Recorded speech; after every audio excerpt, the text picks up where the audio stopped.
To see what she has for us and then Liz to follow. Thank you. Well, it's been, I do have to say, it's been so much fun. I think I'm losing my voice because we stay up late, late every night and just talk, of course. And we pray, we talk. And I said last night, what we say in this house stays in this house. I'm going to deny everything you ever said I said. Just joking. So today I do want to talk about something I found recently that I've seen all my life, and something stood out to me about it, and I'll explain that. But first, where's Katie? Oh, there she is.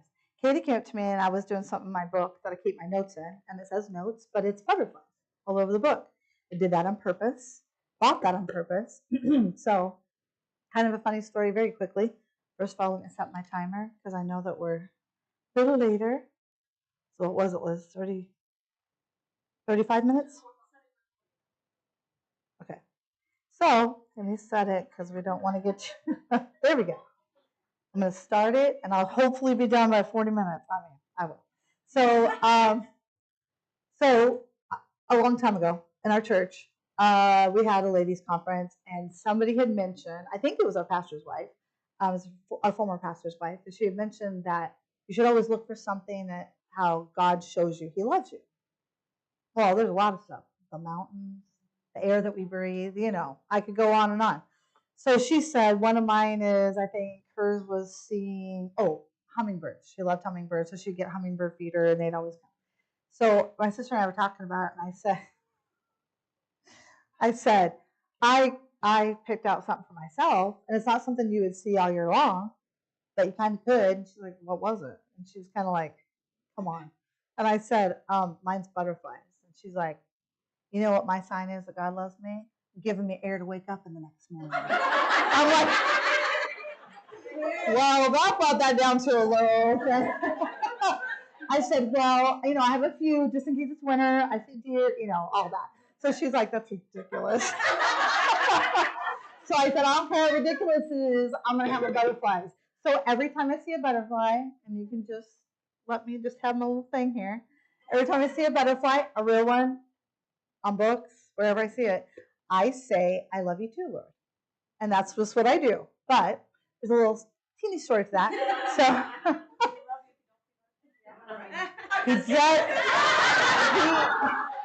he does love me, but he sent them especially my way.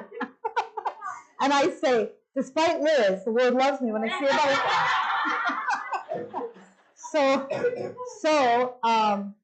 We after Travis was born, the hospital had a nice dinner for us to go to, which, you feel kind of guilty. My son's in the NICU trying to stay alive, and here we are eating steak and all this stuff. But I thought, something they had for us, it was free. So we went to this nice area of the hospital and had this dinner. So I thought, well, this is nice. I don't really want to eat. I don't feel like eating. I want to go see my kids. So can we hurry this along? So anyway, we enjoyed it. My husband had bought me, I don't even know what I say brand it is. I don't know if that's the right word, but it's these figurines, and we're not figurine people. Like, I don't have figurines all over my house. It's in a curio cabinet, and he had bought me 4 different figurines of this kind of funny looking lady. I mean, she's cute, but she's got like a hat on, and she's a school teacher because I've been a teacher. He got me the wedding one where the little girls got married. So like they're about this tall, and they're nice, and I had 4 of them. So I don't know. I think he found a sale on these figurines, and so he bought every one of the ladies of these figurines that would exemplify what I've done. So teacher, I think he got one like with a blow dryer, and I'm like, I was not being negative. I just wondered where his mind was on that one. He said, well, like you do your hair and stuff. I think that's pretty good tissue, but we'll just leave it. It's okay. So we had I had all four figurines, and they were my life. And so at that dinner, thought it was very sweet because the Lord knows the little things. Liz, He knows that butterflies are special to me. So my husband, who doesn't really wrap gifts and do all that kind of stuff, I mean, if he has to get a gift bag, he'll pick out one that's pretty. So we had some gift bags that I had used before that was just at home, didn't have to buy a new one. And so he said, I have a gift for you. I'm like, oh, well, that's nice. So he brought out the gift bag with tissue paper. I mean, it looked really nice, and it had butterflies all over it. And at that moment I was like, okay, just a second, I just need to say, I'm hormonal, I'm postpartum, I have a baby in the NICU that hopefully is still alive while we eat our steak. And what is that? And I thought the Lord knew. So in my mind, and I told him the story, but I'm like, I love you too, Lord, because he loves me. And that was a little thing he brought out, he set on the table, and I opened it, and it was one of those lady figurines with a baby. And I was like, okay, you're killing me right now. I can't do this. He's like, I know. He goes, I know, but I had to give it to you now. And I'm like, so I need to go back when there's ever hard times for us. Just go back to those moments and remember that it's very sweet. And the Lord planned that. He planned that for me. And really quick, I had a dog before my son was born. That was our baby. Ooh, was he our baby? Because we didn't have a baby, so I get a dog and they don't mind. They're just like, scratch my belly, do what you gotta do. And I was just like, oh, you're so wonderful. So I would take him to the park all the time. He loved going to the park, sniffing all the sniffs and all the stuff. So I was kind of mad at myself, and I regret this, and I shouldn't say this, but I did regret I had to go play for somebody that night at church. And he was having a hard time breathing. And I don't know, people say dogs want you around when they die. They don't want you around. I'm like, I don't know what it is, but I need to stay with them. I thought, no, I got to go play for this guy. And I thought, really? So then I left, went to church, came back home, and he had just died at the front door. And I was having a hard time. There's a little part to the story that was a little humorous. So we walk in. Travis is now 4. So he's been with this dog. Like, I dressed him up for Halloween. Both as Woody from Toy Story. I have the picture on my refrigerator, and it's adorable. And it was just a thing. He loved him. Anyway, so I walked in, and I'm like, baby's dead. I mean, I'm doing the whole dramatic thing, but I wasn't trying to be dramatic. I was so sad. And Travis is like, Mommy, it's okay. 4 years old. He's in heaven, and everything's okay. And I'm like, I know he is, but I do. So a friend, my husband had to work that night, so he knew that he was on death's door, I think. So he calls me after Buddy died. So I was getting ready to call him to let him know he had passed away. So my husband, this is where my sister came out of me, and he called me and he said, so what'd you walk into? And I'm like, he's dead. Our dog is dead. And I'm just bawling. Well, and I don't know why he asked this. Well, how do you know? And I got up and I go, he's not breathing.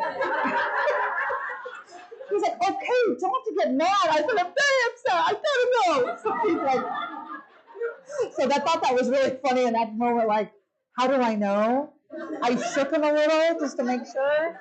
So the next day, I was having a very hard time. So I went to the park. And I thought, just walk around the park, get some fresh air. It was spring. It was about this time. It was spring. It was beautiful. And I do have to say this, and this is unbelievable, and my dad thought it was a really good story. So if you don't think it's a good story, it's okay. But I was walking around the park, which was like, I don't know, had all the equipment in there for kids, really nice park. And I was walking around probably about a couple miles that go around, and there's a fence that people can't, on one side of it, there's a fence for the park. And on the other side, it's wide open where you got your car, you just walk in. And all of a sudden, I started seeing a couple butterflies. I'm like, yeah, I guess that's for me. Love you too, Lord. That was nice. And then more, and it was a migration of butterflies. And I've never seen that in my life. Like, that was planned for that moment, because I was like, are you kidding me? So then so I go home, and I thought, okay, that was really special. Wow, love you too, Lord. So I go home, and I thought I'm going to take about a 20-minute nap just to kind of clear the mind, be better for my 4-year-old. He's at school today. I lay down, I wake up, and all over my screen of my windows, butterflies. Then I went downstairs, and we have a back porch where it has really, really tall windows, and it's a screened porch. So I walked out there, the butterflies on all of those window screens, and I was like, you've got to be kidding me. Like, this is kind of getting ridiculous. Like, I love you too, okay? So then this man came over because my husband had to go to another job, and he said, I had asked him to help me bury the dog. So I put him in the thing, and he was digging the hole, and butterflies kept coming and coming the whole time. And the minute he put that last piece of dirt on that grave, the last butterfly went through. I was like, that was for me. So that is something small, but it's a thing, and I try to tell my sister to pick something out, and she's not going to do it. She's just got to be awake when she wakes up in the morning and breathing.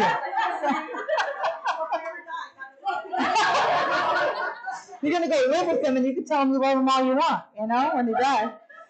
So the reason why I told that story, I wasn't going to, but when Katie asked me about my book, I'm like, oh, I need to tell that story. That's from a long time ago, but it was special to me. So there you go. And the Lord knows when things are special to us, even the little things. And I used to say that. Now another cliche. I'm like, but it's true. The last thing that I feel like he knows about me, well, he knows a lot about me, but he knows that I appreciate. So I'm the piano player of the church, and then we have 2 other pianists, and then an organist. We have, I won't say band, orchestra. We have a 100-voice choir. It's just very great music. Like when I was pregnant with Travis, when I used to play the piano, and it was really like I don't know, I think it was a Christmas program we had. He was kicking like all the music. The better the music got, or the bigger the music got, I'm like, kid, I know, right? Like this is really good. So I noticed this, and a couple times I have cried knowing full well it was the Lord. But we had a cue card. We call it a cue card, and it's a white 3x5 card, maybe 4x6, and everything on there is written of what's going to happen next. So I can look ahead of that and look on our what we call Tuesday memo, and I can see what's coming up. Oh, what's the choir special today? I forgot, and I look for it.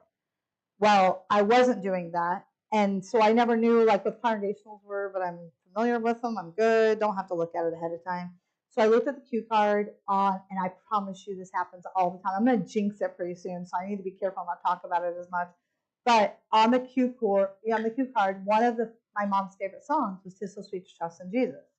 Well, that's her life, very much. So every time, like my group sings it in a different little bit of a style, and I almost cry every time we sing it for a special. And so there was a Mother's Day, and believe me, this happens more than not.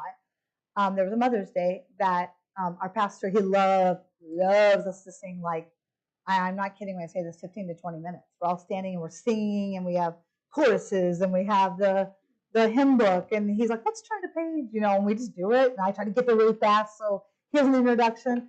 So I looked at the cue card, and it was "'Tis So Sweet to Trust in Jesus," and I'm like, of course it is. It's Mother's Day. And then he got up there, and I told him this later. He got up there and he said, okay, let's sing that song again. Like he kept singing it, every verse. Let's do that chorus again a cappella.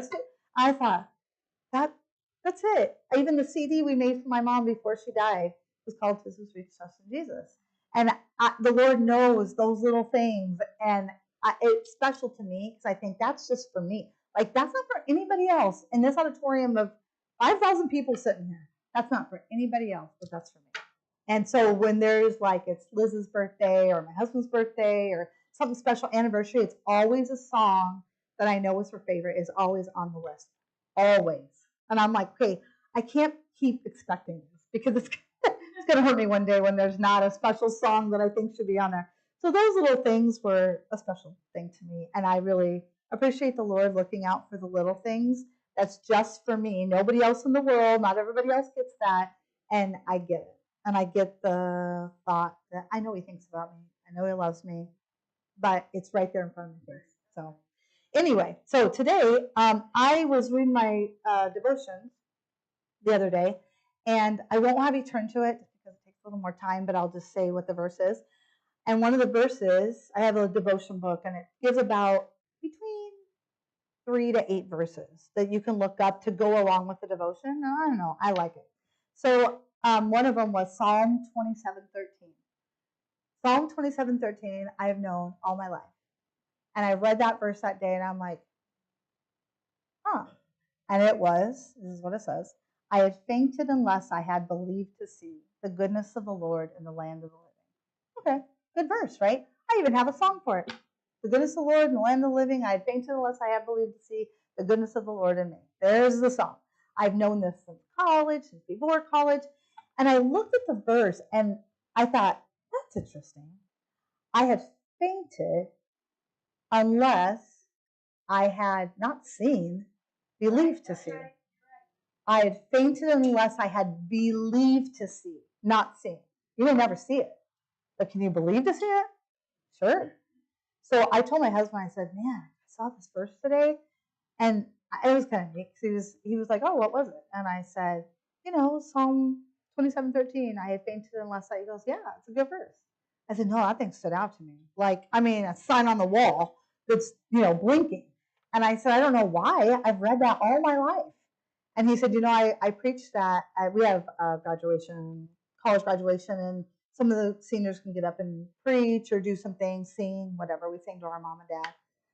And he that year preached that verse. And he said, I used that verse. I said, oh, I forgot about that. And he goes, yeah, I used that verse for my sermon. And I said, well, give me some ideas you had. I want to know. So we talked about it, and it was I wanted to save it for last. You save the best for last. So I wanted to save it for last because it touched me. It touched me in the fact that, okay, there are some things in your life. Again, I'm a fixer. I want to fix right now. I want to fix it because if my son's having a hard time with something, let's fix it right now. Let's get it going. And I'm like, you can't do that all the time. But in this situation, I thought, okay, I had fainted unless I believed to see. Not did I see it, but I believe to see it. So I'm going to go over a couple things here. I don't know that you can really take notes, but if you want to, you can. I also have a sign, and I felt like kind of went with this a little bit. There's a sign in my kitchen. It's one of like we made yesterday, but it doesn't have decoupage or Mod Podge. It doesn't have that on there. It just has where it's painted and somebody painted the letters in there, and it's in my cabinets where we have cabinets with there's glass, and you don't put plates and stuff really in there unless you want to. But I put some decorative stuff, and it says there is always something. Now, it says there's always something to be thankful for. No, I've been an English teacher before. We're going to change that. There's always something for which to be thankful. So I knew you'd like that. So I changed it just for today because I knew that was the right way to say it. But I see that sign and I thought, you know what? Even when things are really, really bad, there's always something to be thankful for. There's always something I can believe to see. Am I going to believe to see that this mountain that I have in my life there's no fix to that? There is no fix. I can pray or however long I want to pray, and there's not a fix to that. And listen, I think I'm there right now, but I've been there so many times where I'm like, I feel like I'm beating my head against the wall. There's no, and I don't mean like Travis being in the hospital or my husband having cancer. It's something that in everyday life, I don't even know what to do anymore. And some days, guess what? Maybe I shouldn't say this at a ladies' conference. I didn't want to pray. I'm tired of praying. I'm tired of praying for it. I don't want to pray for it anymore. Let somebody else do it because I need a break. Because I'm getting frustrated that this thing is not fixed. I don't know how to fix it. I don't know what to do. But can I look into something that maybe I can change that would be a help to fix it while I'm praying for it? Yes. So I've made a decision that when I get back home, and now, today too, that I can pray about it. I can ask the Lord for help. I can ask the Lord to change it. Maybe he won't. Maybe he never will. Maybe he never will change what I'm praying for, but will I be closer to him for it? Yes, I will. And so that, I'm looking forward. It's kind of a challenge. That's probably not the right word for it. It's an adventure. I want to see on my part what I can do to change the situation and what the Lord can do in his power to change the situation. And I don't like cliche, and it's a cliche, but prayer works. And have I prayed enough for it? Lately, no. I don't want to. I'm tired. I've asked my dad to help me pray about this situation. He's like, yes. And if you can't pray, it's okay. We love you. You got us to help you. And that's phenomenal. That's very helpful because sometimes it's very tiring to have to pray for something that I don't see. The light at the end of the tunnel is an oncoming train. It is not the light at the end of the tunnel where you're like, oh, I see the light. No, I see the light ready to run over me. So that's what I feel like. And it's so nice to have people that love me that will pray about the situation. Also on the subject of prayer, and this is not my talk today, but the other day I was listening to a lady on social media. I don't think it was a podcast. I don't even know what it was. The Lord just brought it my way. She was talking about, it was a video of some kind. She was talking about how her son, and she was just using this example. I don't think the example was really fit for my life, but she said her son was really sick. He was a teenager. He knew how to drive. He was very sick and like something flew for 2 weeks. And then he wanted to go to this thing, catch up with his friends, let's go have fun, play pool, whatever. And she said, maybe you shouldn't drive because you're still kind of not well. Oh, Mom, I'm fine, fine. Well, making a long story short, he got into an accident. He calls her. He's like, I'm okay, but this is horrible. So she was talking about how she has prayed, and I feel like, oh, maybe I'm a little late in the game, but it's okay because it could still work. How she's prayed for her children, every one of them. I think she has 6 kids.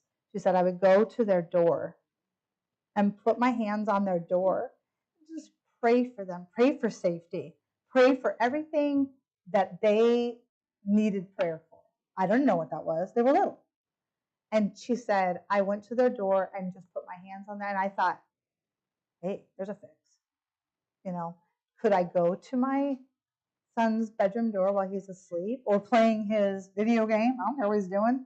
And put my hands on his door and get on my face and pray for him. Pray for leadership, that he would know what the Lord wants him to do his senior year, because he keeps changing his mind. So I'm like, hey, you know what? Lord can work that out. I'm not going to worry about it. I don't want that worry on me all the time of, people keep asking, what's your son going to do next year? Right now we're praying about it. And don't ask him questions I don't know. But you know what? I can't control that. The Lord can. Again, a cliche, but the Lord is going to use that boy, and I want him to be used so badly that I can taste it. But I want the Lord to do it. I don't want to do it. And then can I go to my bedroom door? My husband has to go to bed early because he gets up like 1:30 in the morning for work.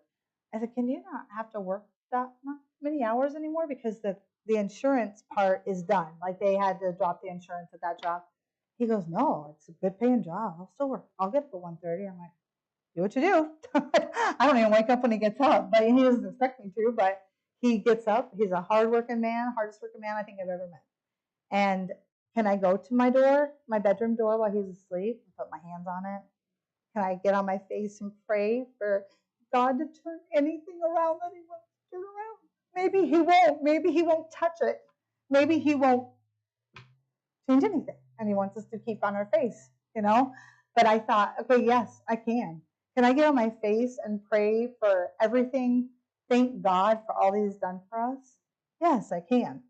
Do I take the time? Because I've been really busy the last 2 months. And it has. It's been extra busy with all that we've had to do where we don't even have a chance to sit down. I'm like, what is this? Why are we doing this? Did I pray extra at that time when I really needed it? Nope. I was too busy. I was too busy to pray and ask the Lord for help or give my day, like Liz had talked about, give my day to him. You direct it, because if you don't direct it, it's not going to turn out well. And there's days it did not turn out well. And I'm not saying every day is going to be perfect, but I can ask him to direct it and take my hands off. And it's so calming to me. It's so relaxing to think, something happens, not my problem. He did it. He directed my day. So I wanted to mention those couple things that I really spoke to my heart. It's not really part of my talk, but spoke to my heart, and I wanted to share it with you. So I have a couple things here. You've got to believe to see different things in life, whether it be wayward children, whether it be your husband walked out. I don't know what that situation is, or whatever that trial is in your life, or whatever that situation is in your life. If you believe to see, I kind of think of it like this. Like, Chrissy decorated for this whole thing. Balloons back. This is beautiful. Everybody's taking their pictures with us. She had a vision in her head to make this work. It came from somewhere. She had the vision for this. And I look at myself and think, can I have a vision for believing to see that this situation can change? It may never. I may pray the rest of my life for it to change. It may never. But can I believe to see it? Yes, I can. I don't even know that it'll change. And that's what's frustrating. Will this change? It needs to change now. Nope. Just believe to see it, that it will.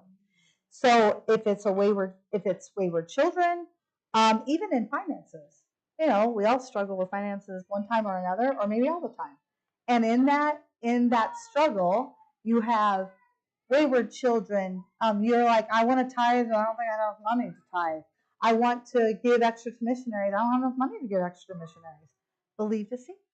Maybe believe to see that you can give an extra $5 a week or a month, whatever it may be, that could help you to be better and have more rewards in heaven for giving the money to the missionaries. We give a lot of our money to missionaries because we can't be a missionary. And so we want to give a lot of our money to missionaries. Also, we found out in America, we have a bus route and we were trying to help the people on our bus route.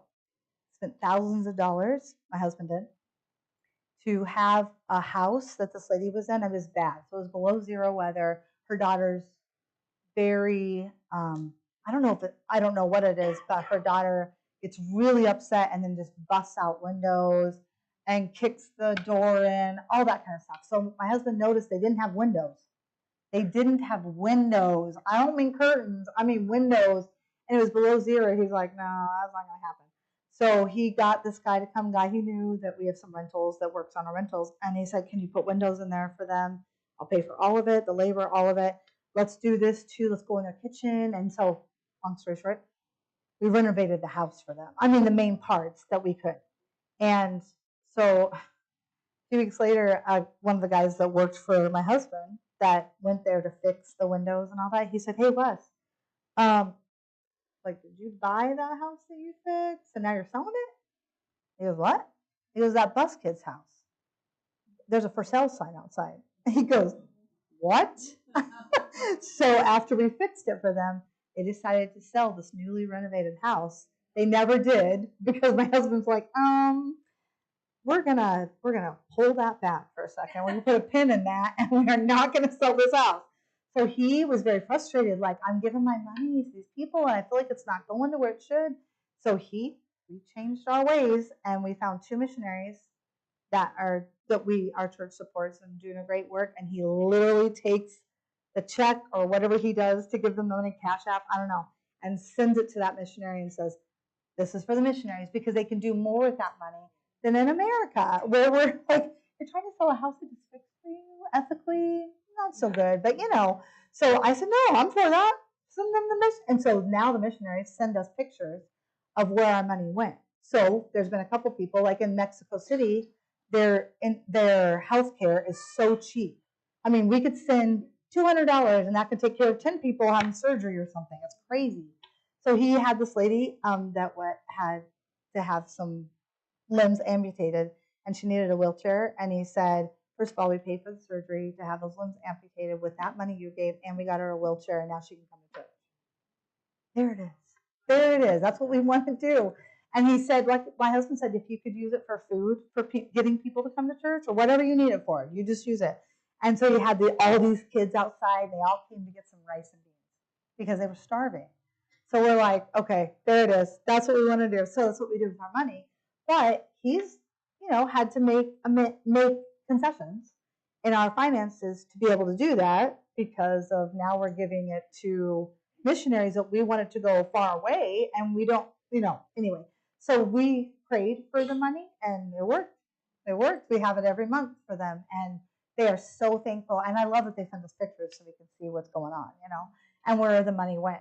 So a lot of that has been a lot of salvations, a lot of food that they give the people to come to church, and then they witness to them, they get saved. So we're just, it's so fun. And we give some to another missionary in Peru who, very good missionary, very good man. And I remember when my boyfriend broke up with me in college, the same man was in the same college with me. I went downstairs. I thought I'll just get a drink downstairs, water or whatever. So I put my stuff, my little food things, on the counter for me to pay for it. And he was standing, and he's just very kind to everybody. So he was standing in front of me, and I think he knew that something had just happened, and that guy I was dating was his friend. And he's like, I'd like to pay for hers too. I was like, wait just a minute. So I'm like, oh, thank you so much. And I thought, there it is. Now we're giving him money for his mission field. And my son's getting ready to go to a mission field with my former student for his senior trip. I'm like, yes, we love to see all of that. So maybe in finances, maybe it's finances that you have to believe to see that you can get out of that debt, or you can get out of something to where you can give more to the Lord. Okay. A couple people from the Bible that believe to see. Joseph, he was thrown in a pit. That wouldn't be very fun. By your own brothers. In prison 10 years, he believed to see that he kept getting blamed for stuff. He's like, wait a second, I'm not doing that. I'm not the bad guy here. But he believed to see that he would get out and have a very successful life, just because He believed to see what could happen. David, David was chased by Saul for Saul to kill him. David had a chance to kill Saul. He had a chance to kill Saul and take things in his own hands. He wouldn't have to believe to see. He just killed the guy and he's like, hey, I'm king now, But he waited. He waited for the Lord to take care of that situation where the Lord could make him king. And he was just trying to hide so he wouldn't die. One of my favorite stories, and I'll get there in a second, but first Moses. Now Moses believed to see, but he kind of took things in his own hands. He was interesting. He was a great man, but he was interesting because he was 40 years in the wilderness. Then he had to go 40 more years. I'm like, hey, you could have just not wasted time and just had the Lord take care of this whole situation. But he did believe to see, even though he doubted. He doubted, but he believed to see that things would work. I think my favorite story of this is Moses' mom, where she had him as a baby. She delivered him as a baby, and they all found out that the boys, I think it was 2 years and under, would all be killed. And she's like, he's not going to be killed. And the woman, I'm going to tell you something, I don't think I can do this. The woman built a little ark for him where the water, she'd put him in the water in the bulrushes. And I told my husband, I heard this sermon the other day about her. It was so good. And I thought, I'm going to add it to the list. And I said, you know what's interesting about that? She had so much faith. She put her baby in a little boat, a little ark, where crocodiles live. But did she trust the Lord to keep that baby safe? Yes, she did. Did she trust the Lord to plan that whole thing out? Yes, she did. So if you don't know the story, I'm sure most of you do. She put that baby in the bulrushes, and it didn't say he was crying. The preacher pointed that out. He was not crying, but Pharaoh's daughter heard it. And she walked over and said, what is this? And here's Moses' sister standing in the back just seeing what's going to happen, and they're going to take care of him. And then she walked up and said, I know someone who can nurse him for you. And she said, oh, do you? Okay, let's do it. And I'm sure she didn't use that terminology. So she's like, Mom, here you go. And pretty much, I think she got paid to nurse her own son and raise him. And I looked at Wes, my husband, and I said, that story goes with my talk. Because that right there, more faith than any mom in here would ever have. Just stick your baby in with the crocodiles and be like, good luck. I need the Lord. And the Lord planned that whole thing out and made Moses a great man. And he grew up with Pharaoh. I mean, come on. It's just the whole story is very interesting to me, but it came to me after this man was talking about it. I wrote down a couple things. But Moses wanted to help God with what he was going through. And that's great. Go on to let God do it. Your mom let God take care of you in the very beginning of your life. God, my husband says, God knows your address. God knows where you live. God wants to help you. And again, all that's cliche, but it's truth. And I think if we realize it more, we would take our hands off the situation and let him. He doesn't need our help. He doesn't need our help at all.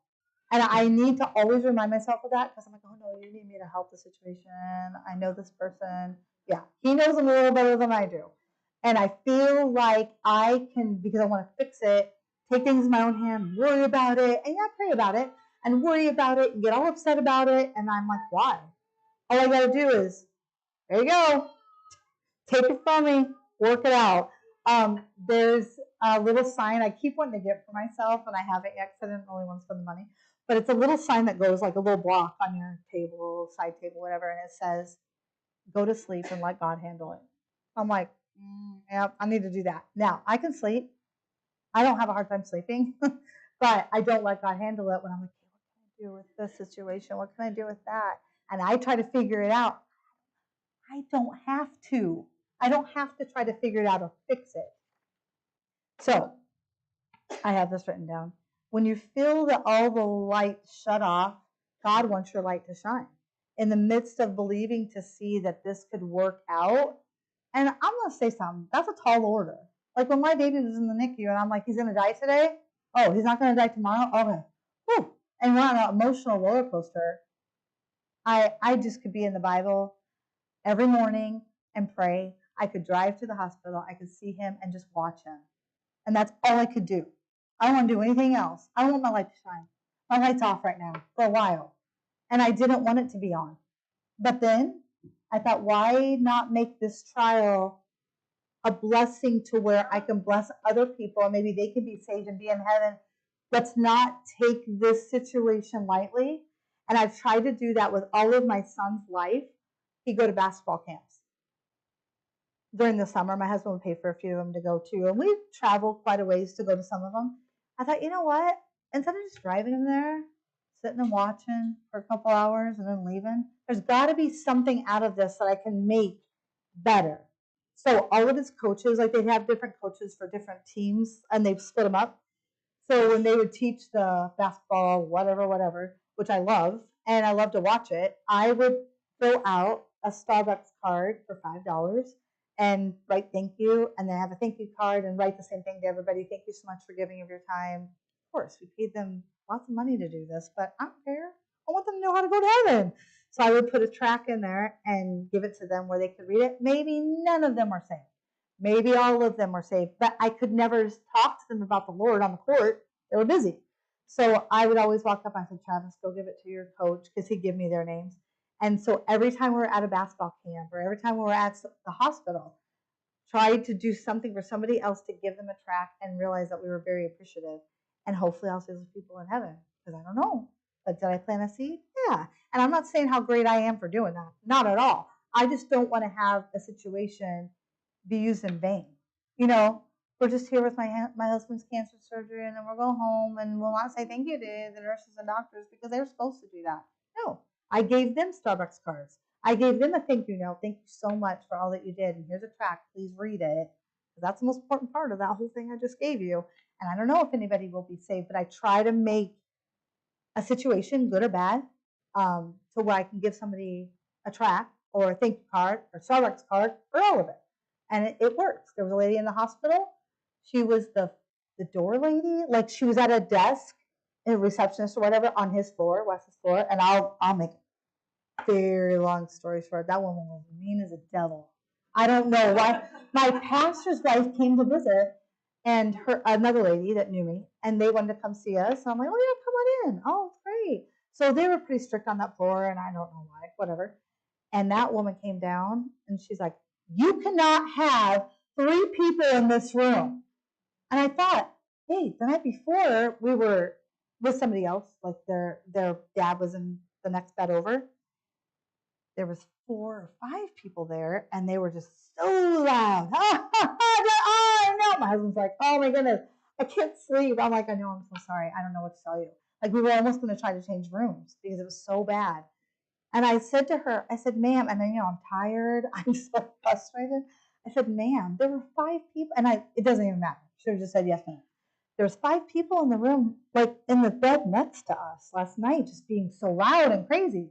So I'm a little confused. And she's like, well, you don't need to be down here. And my pastor's wife, she looks like Princess Diana, and I'm not kidding. And she is so sweet. And I was like, I wanted to punch that lady so hard. You don't talk to her like that. But I was like, no, hold back. So then we went out into the waiting room, and she's like, I just wanted to let you know why. I'm like, that's okay. You don't have to let us know why. Because I'm like, you're making me mad right now. So by the end, she was worse than that with other people. So I went to the last day we were there. I thought, okay, give her a card, give her a thank you card for all her work. And I'm going to write it out. And I'm only going to give her $4 instead of $5 on the Starbucks card. I gave it 5 because I wanted to be a good Christian. So I walked up to her and I said, well, we're leaving today. I just want to say thank you. And I walked up and gave it to her. You're leaving? I'm like, are you talking to me? Because, like, you just yelled at me, right? No? Okay. Didn't say that. I thought it. So I said, yeah, we're leaving today. I'm like, God, we're leaving today. And I said, yes, we're leaving today. We're going to go home. My husband's going to go home. And then we had to end up back in the hospital. But it wasn't on her floor. And I was like, yes. So she said, oh, okay. I said, well, here's something for you. Thank you. So I thought, where was this when all the visitors came by and you were so mean? Come on now. But I just thought it. I didn't say it. And I said, yes, ma'am. Here you go. It's good to see you. Bye-bye. She's going to yell at me in the next second. So anyway, it's something that I chose to do in different things of our life. It's not a big deal, but could be. They could be in heaven.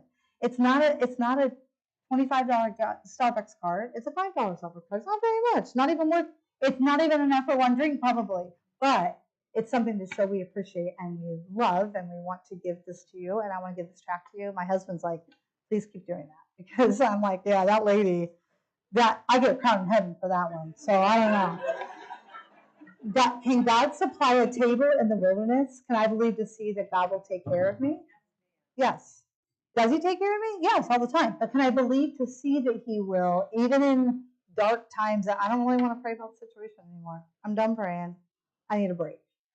And I thought, you know what? He still loves me. He still can take care of me. There has been the obstacle in my life has been very frustrating for me. I don't want that. I want life just to be simple, man. I just don't want any drama. I just want to every day, let's just keep it on the straight and narrow. We're good. Nobody has a problem, but that is not going to happen, nor does it. So I'm almost done, and I only have 5 minutes left. And there are times that I don't think I could believe to see, and I do. Like, you know what? I'm going to choose to believe to see that he can fix this problem. And I'm looking forward to this year to seeing if he does. Maybe he won't. Maybe he won't for 10 years or 5 years or 20 or whatever it is. But at least I can do my part, right? What your heartache is, you have to believe to see. You may not see it, but believing to see that God will work it out for good. And you can take your hands off and not do any of the work except for pray. It's pretty simple. It's pretty simple, even though there are times I don't want to because of the situation. I know it's simple enough, like salvation. It's simple. It's a gift. This is a gift. God's like, put it on me, man. I'll take all of it. You don't have to carry it at night and not sleep. No, go to sleep. We all need sleep. We need naps. That is spiritual.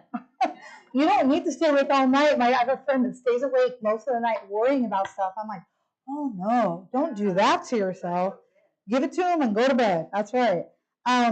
Believing to see a God that loves you and wants the best for you. That has been my thing that I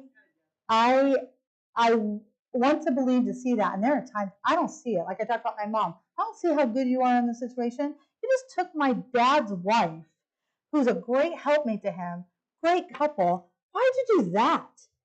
But there's something in it that's good for me, good for Liz, good for my dad. And I don't know what that is. I still haven't seen it. But you know what I can do? I can believe to see that what happened, what he chose, helps us along the way. And one day we may never know. Or one day we make it to heaven and see all these people that are in heaven because my mom had cancer. And is that worth it? Yes, it is. God wants to use you. He can use you. You just have to let him.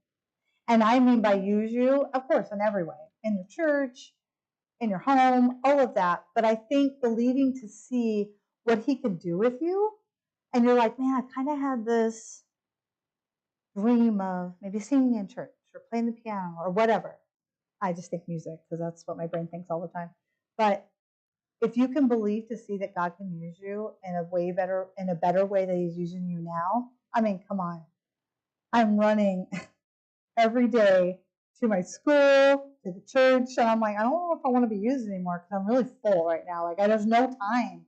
And then I think, no, God can use us. He can use my family. He could use my husband. He can use my son. He can use me.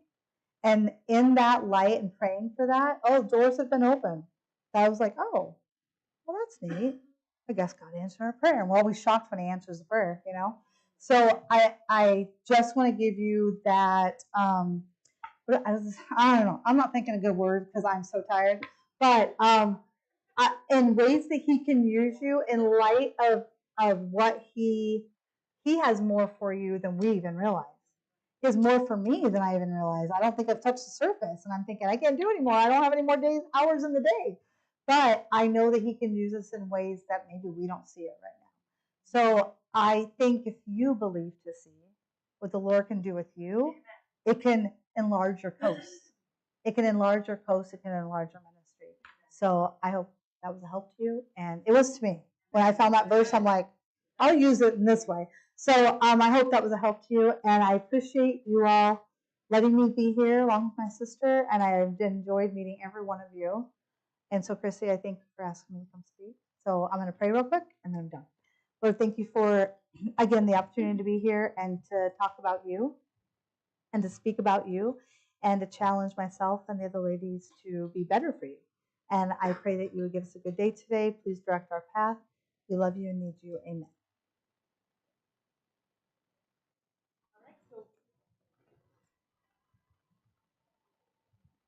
We're good. We'll take another quick break, like 10 minutes. Short break this time, ladies. And then Liz will speak, and we will finish up.